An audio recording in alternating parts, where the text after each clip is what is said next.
Good evening, Rabbi Issamar Ginzberg. Thank you so much for joining us here at IBA News. How does being Hasidic influence your work as a business coach? Does it present conflicts, benefits, or both? Well, at a superficial level, being Hasidic is terrible because people tend to believe in what they see. And what they see is a black coat and a black hat and these and this, and that's what they take at face value.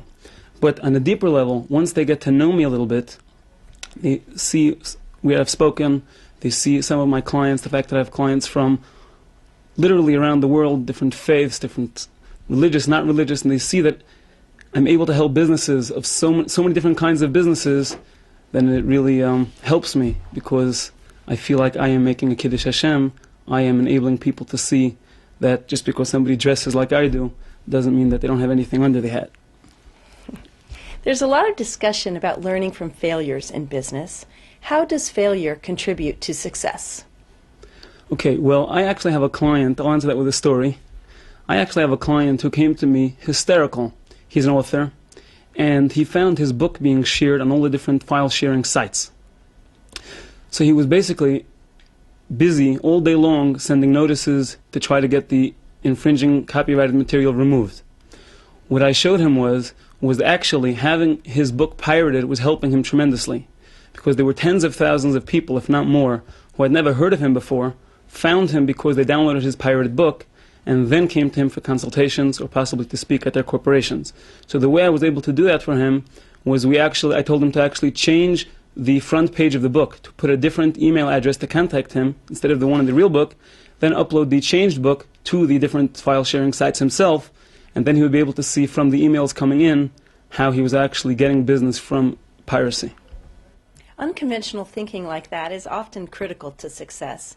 As a coach, how do you inspire your clients to think outside the box? How do you cultivate creative thinking? Another story. There's a famous clothing brand in the United States, a shoe brand called Kenneth Cole. And when Kenneth Cole started his company, he wanted to sell shoes at the Shoe Expo, and that was going to be how he launches his company. The problem was he didn't have the money that it took to rent a booth in the New York Hilton to get started. So he called up a friend of his, Creative Thinking, and said, "Would you mind lending me one of your trucks?" The friend said, "Sure, what do you need it for?" He said, "Well, I'm going to park the truck outside the Hilton, New York, and I'm going to sell shoes from the truck." So his friend said, "Ken, I'd be very happy to let you have one of my trucks, but there's no way you cannot get a permit to park a truck in Midtown Manhattan." He said, "Well, if I can get the permit, will you allow me to take a truck?" He said, "Sure." He went to the county clerk's office. He said, "Hi, I'd like to get a permit to park a truck in Midtown." County clerk said, "We're sorry, we don't give any permits to park trucks in Midtown unless you're shooting a movie." He said, "Thank you," went home, created a company called Kenneth Cole Productions. Following day, came back to the county clerk, filing that he's making a movie called The Birthing of a Shoe Company.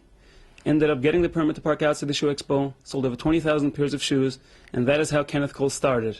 In fact, today, Kenneth Cole Shoes is actually the name of the company, is still Kenneth Cole Productions because of that story. Thank you so much for joining us here tonight, Rabbi Ginzberg. Thank you.